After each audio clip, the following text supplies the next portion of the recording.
Capítulo 5. ¿El crecimiento tiene que ser demográfico?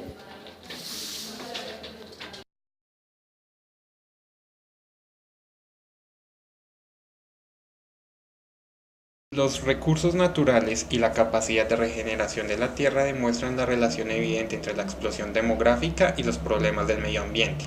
El asunto demográfico es particularmente delicado por las posturas socioculturales, tales como las creencias religiosas, el tema del derecho a la vida, el optimismo de la mortalidad y el culto a la ciencia y al progreso.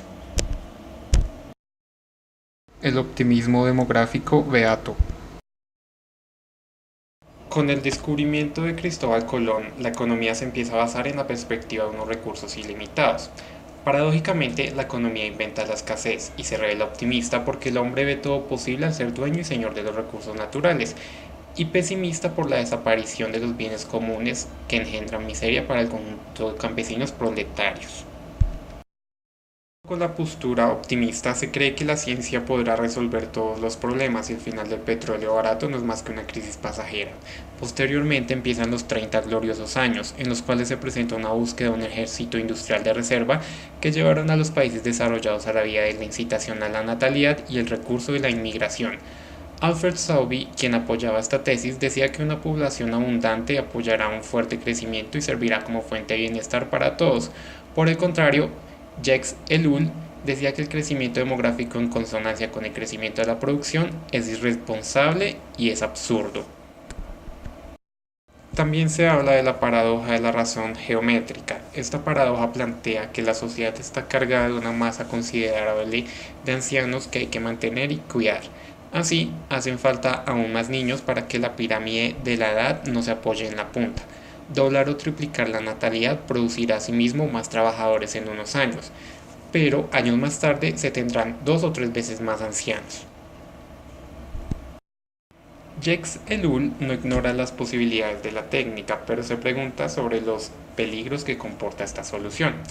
Por ejemplo, está la sobrepoblación provocada por el progreso de la medicina, al que se le da como solución las técnicas biológicas y químicamente milagrosas. Una vez más, la fe en la ciencia y la técnica resolverán los problemas futuros a falta de resolver los de hoy. Por su parte, Jean-Paul Besset dice que nos vuelven a prometer que no hay que temer por la llegada de nuevos habitantes en la medida que otras revoluciones verdes sean posibles, nuevas variedades más resistentes salgan de los laboratorios, la biotecnología mejore el rendimiento, que la agricultura haga milagros. El cambio climático no arreglará las cosas. Grados de temperatura suplementarios se traducen en un descenso de los rendimientos agrícolas, olas de calor provocan muertes y la reducción de cosechas.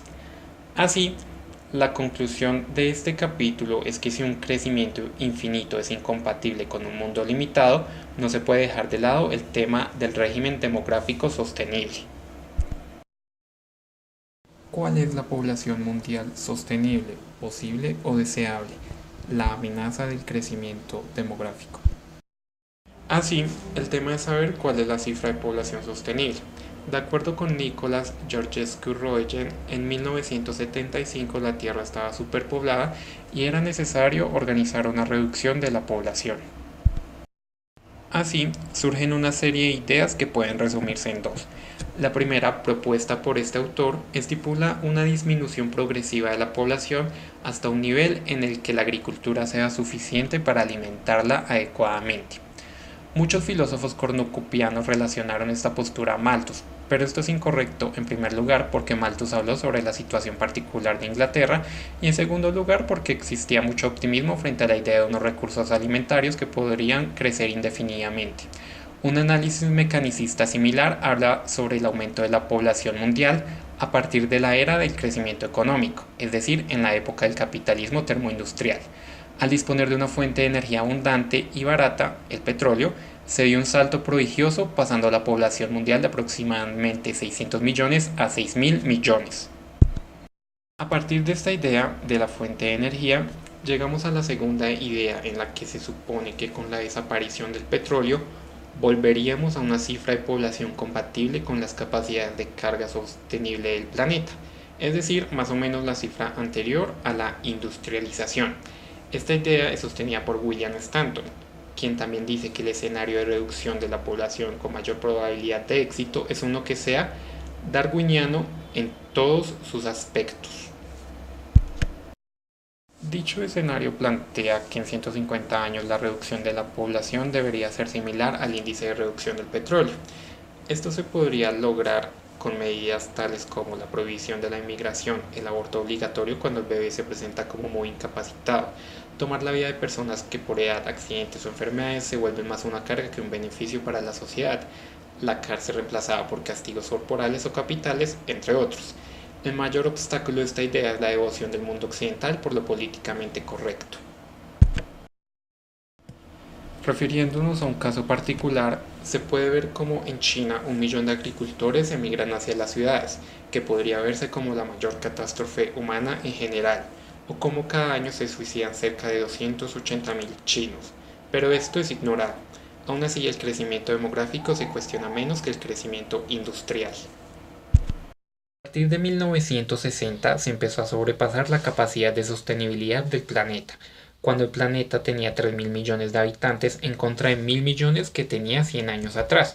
De acuerdo con Jean-Paul Besset, el índice de crecimiento demográfico mundial ha pasado del 2 al 1,3%, pero la población es mucho más joven y numerosa.